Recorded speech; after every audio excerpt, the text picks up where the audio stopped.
So unfortunately, the reality is there's a lot of manipulative women out there.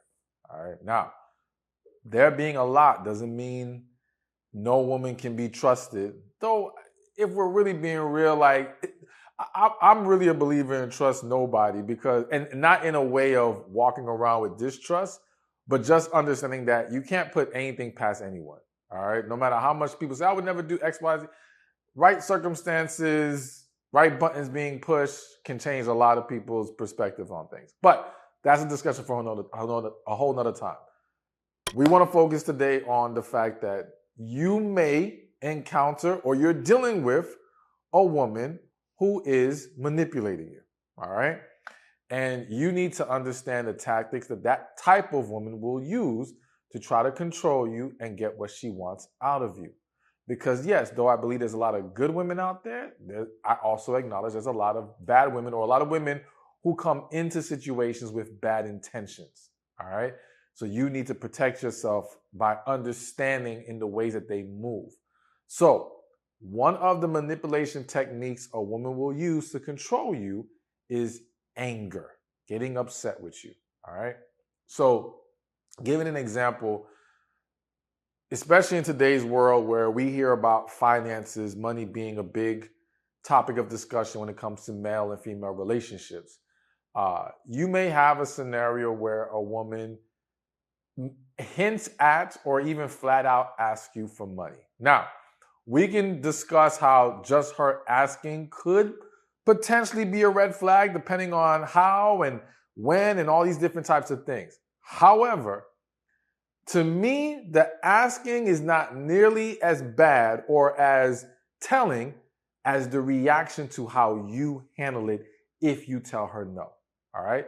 So now here's the thing. If you're a man and you got it and you don't mind giving it when she asks, I'm not gonna tell you can't. I don't believe in that whole like don't do that or calling it simping and all that kind of stuff.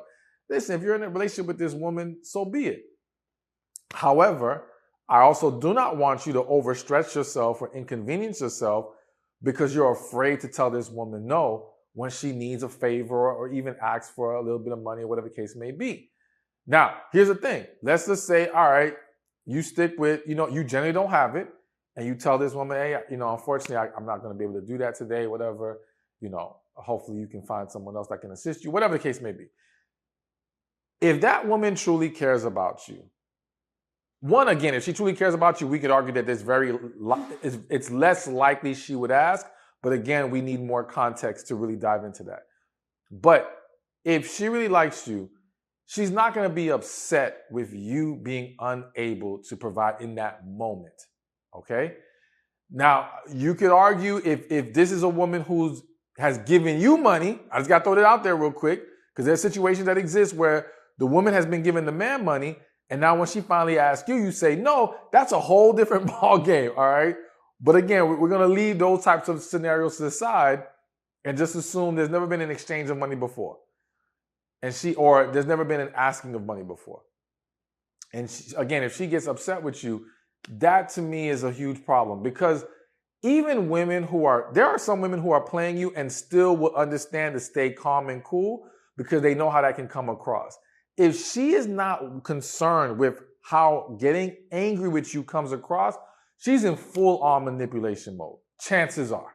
All right? I always leave room for exceptions, but chances are she is flat out trying to manipulate you. And she's hoping that anger pressures you or makes you feel guilty into wanting to give her some money. And you being afraid to where, well, damn, if she's upset, I might lose her. So let me go ahead and figure out how to get her this money. Don't do it. Don't do it. If she cares, she'll be understanding. All right?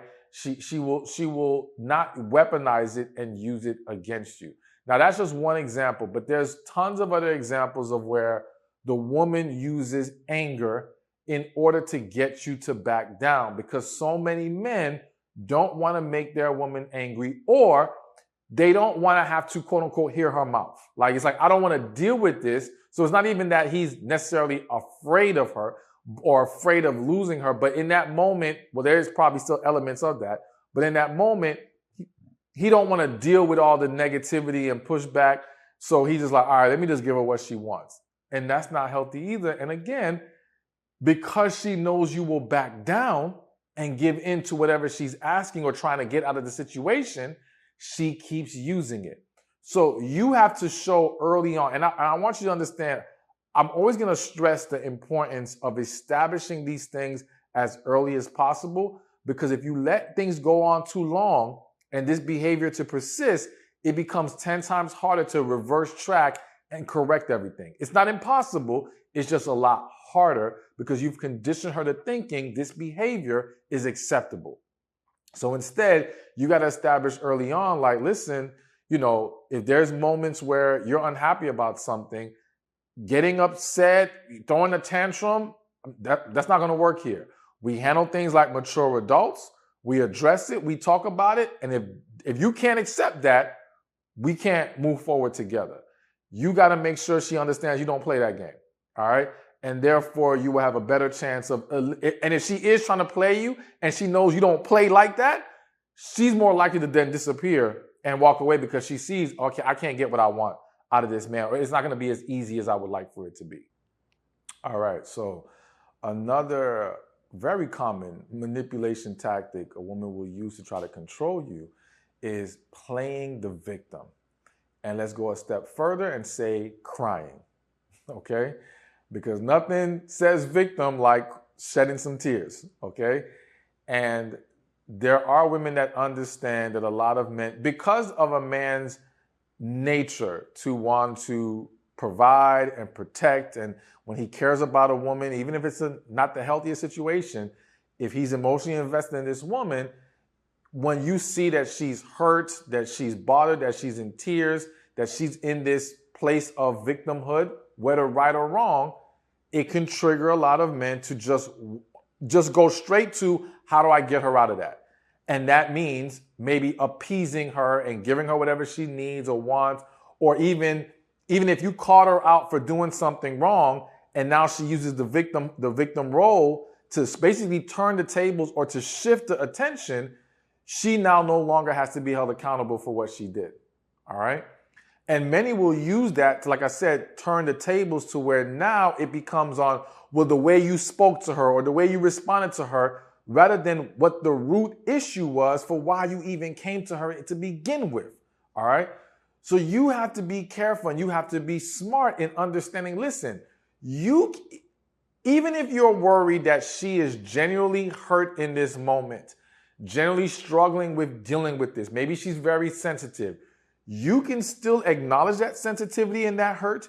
You can still tend to that while still holding her accountable. Like, it doesn't require you to ignore whatever the root issue was. It doesn't require you to lose track or lose sight of what needs to be addressed and how we need to move forward in order to bring her comfort in that moment. If she's genuine.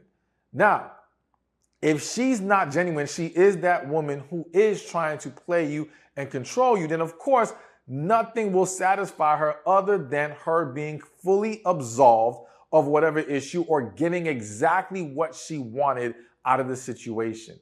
And you just have to be aware enough to pick up on this, all right? You can't be so emotionally attached or have such an unhealthy attachment to a woman that you cannot think and see things clearly. Now, I understand there's a belief that when a man loves a woman, he becomes so blind, damn near stupid, and just loses sight of things. I would argue it's not love that does that. It's fear. It's insecurity. All right? It's these deeper unresolved issues that cause us to tolerate and accept or turn a blind eye to things we should not be doing that with. So don't blame it on love. Don't act like love made you stupid. No. Get to the bottom of the deeper issues that were blocking you from standing strong as a man and handling things accordingly, all right? But you can still love and give correction. You can still love and hold accountable. You can still love and say no, all right? Learn that. All right, so here's another big manipulation tactic a woman will use to try to control you. And this tends to happen more so in long-term relationships and marriages. and that is withholding intimacy. All right. So I'm sure many of you have heard either stories or people talking online about women weaponizing sex and withholding those things from her man, holding it over his head as a way to, again, control him and get what she wants. Now, I have to be real with you. There are some who are weaponizing it and using it as manipulation, and there's some where there's just a real disconnect between her and her man that causes there to it seems like she's doing it to be spiteful, but it's like, no, there's some deeper underlying issues that need to be corrected if there's going to be sexual harmony in that relationship, so to speak. All right. So one of the ways you are going to help root this out, or two ways. One, you have to, again, establish early on that this is not acceptable behavior. All right. And that, I hate to say it like this, but I'm going to be real. There has to be consequences. And again, when I say consequences, I mean a woman has to know that if she's not going to do her part, if she's going to blatantly, consistently neglect you, disrespect you, you're not going to tolerate it and remain with her. If she understands that you are prepared to let go if it gets to that point, we hope it doesn't. We hope we can continue to pour into each other correctly. And we understand the difference between, well, hopefully, we understand the difference between a rough patch versus, again, consistent, blatant, nonstop neglect, okay? And when I say rough patch is usually like maybe something going on in life that's a struggle to deal with. But even then, there's like, we got to at some point get back to pouring into each other the way that's necessary for a healthy relationship. But anyways, she has to understand this is not just going to be acceptable behavior, and that if there is something that she is upset about, bothered by, that is contributing to the disconnect in intimacy, we have to address it. We have to correct it. Now, on your end, you have to be willing to create a space for her where she can talk to you about these issues, where she can come to the table, put it out there, and you guys can handle it accordingly. Nip it in the bud. Because one of the worst things that happen is that couples don't nip the issues in the bud. They linger, they start to pile up. And let's say something happens this week, there's some friction, and then we don't talk about it for the next week or two. We just ignore each other or whatever, right? And then in 2 weeks, we have a good day, so we kind of just move on from there. But we never address the last issue. Eventually, a new issue will come, and it can be the same cycle, and it gets to a point where it piles up so much that now the whole thing blows up, all right? But we could really avoid that if we nip things in the bud as quickly as possible. So you have to establish we don't do things this way, right? And that will not be accepted. And then on the other thing you can do to minimize this issue is you got to get in tune with what is needed on both sides to be happy with the intimacy. And when I say happy with the intimacy, I'm not going to get too deep into it right now. I think I'm going to make a whole different video for it. But one foundational thing I think a man should understand is for a lot of women, there's an emotional and mental component to her being more sexually receptive to you. All right. So if she feels neglected in those ways, it can cause her to pull away from you sexually more. Right. You may not have that same need as her, so you may not understand that. And that may not have ever been discussed or established early. So that's why the quicker we can understand, okay, these are the buttons that she needs pushed consistently to be able to show up for you in this way. And these are the buttons that you need pushed consistently to show up in the ways that she needs. Now we can move forward from there. That at least minimizes it. But just be aware that yes, there will be some who will use that and as a weapon, the withholding of intimacy. And I can just tell you this, there's no relationship that I've seen over the long run that is happy that lacks healthy intimacy. So it cannot be accepted. It cannot be overlooked. And we got to make sure you're not falling into the trap of thinking the way to solve this is to fall into the manipulation, do what she wants without addressing and correcting the core issues. Hey, thank you for watching this video. I pray it was helpful to you. Be sure to watch this one over here on Don't Let a Woman Play You. Do these 7 things. And let me make clear, there's nothing wrong with spending some money. All right. I know there's some dudes out there that's gonna be like, nah, don't spend